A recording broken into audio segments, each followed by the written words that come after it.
Hoje vamos para mais uma aula de história rumo à aprovação no Enseja. Bora mergulhar em um dos períodos mais decisivos da nossa história, o Segundo Reinado, o longo governo de Dom Pedro II. A gente vai entender como o império, que parecia tão sólido, tão estável, foi construído em cima da base da escravidão.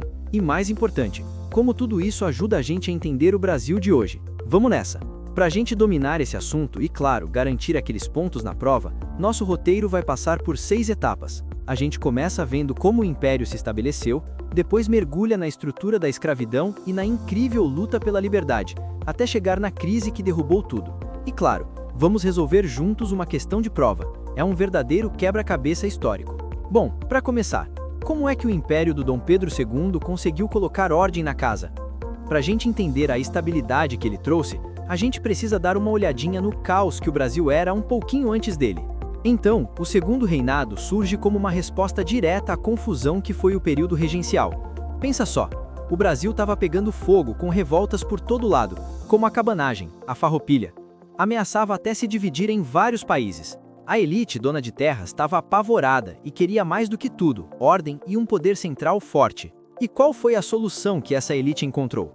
O famoso golpe da maioridade. Basicamente, eles mudaram a lei para coroar o Dom Pedro II com apenas 14 anos. A ideia era ter um imperador para centralizar o poder, e para garantir que ele mandasse de verdade, criaram um sistema político bem brasileiro, o parlamentarismo às avessas.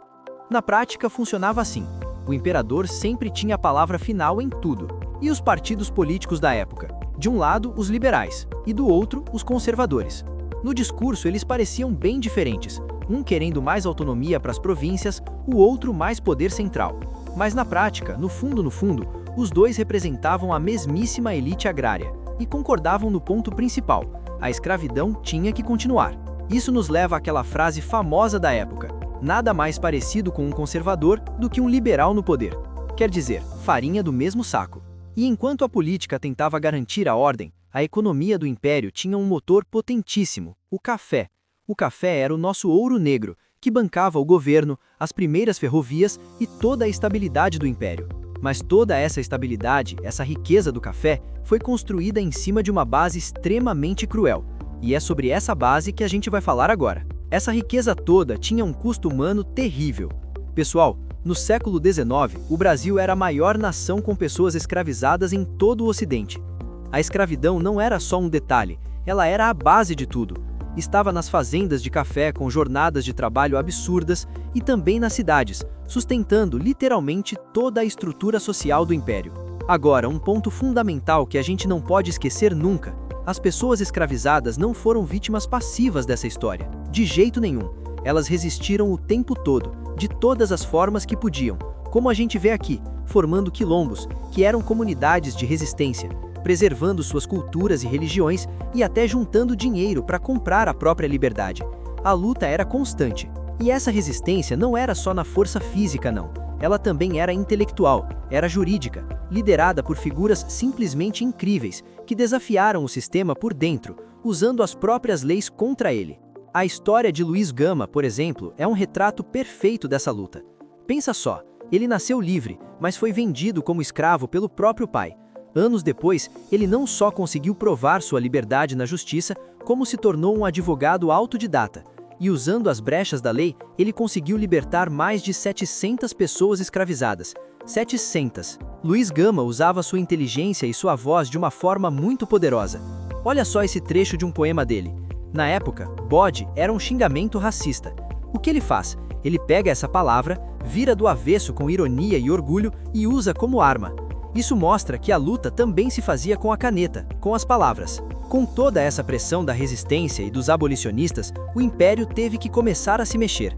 Só que a abolição foi um processo, lentíssimo, e todo calculado para não prejudicar os donos de escravos.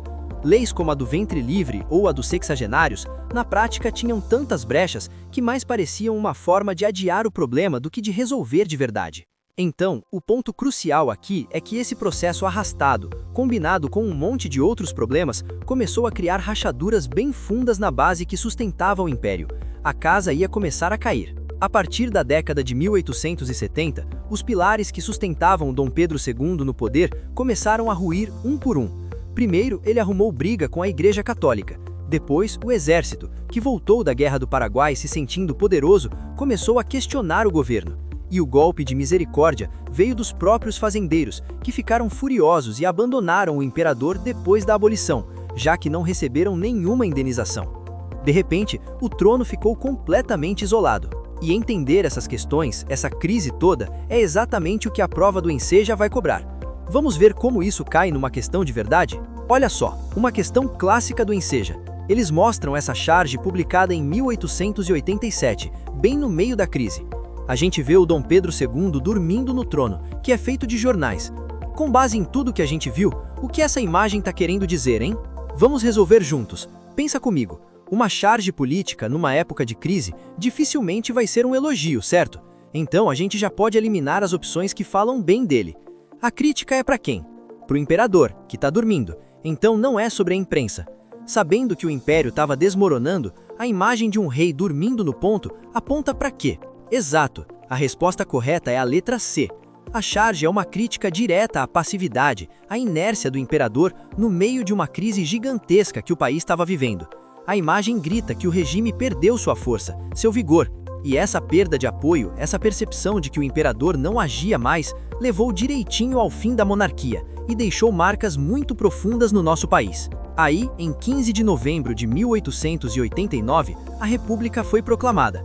Mas olha, não vamos imaginar o povo na rua comemorando. Foi um golpe militar, tão distante da população que um jornalista da época, o Aristides Lobo, disse que o povo assistiu a tudo bestializado, sem entender nada, achando que era só um desfile de soldados. E aqui a gente chega no legado mais trágico, um ponto que o Enseja adora cobrar. A abolição da escravidão não veio acompanhada de nenhuma política de inclusão. A população negra foi liberta, mas foi abandonada à própria sorte, sem terra, sem educação, sem apoio. E para piorar, o novo governo republicano começou a incentivar a vinda de imigrantes europeus para branquear o país, marginalizando ainda mais os ex-escravizados. Ali nasceram as raízes da desigualdade racial que a gente combate até hoje. Entender essa história, no fim das contas, não é só para passar numa prova, é para a gente entender as origens de muitos problemas do Brasil atual.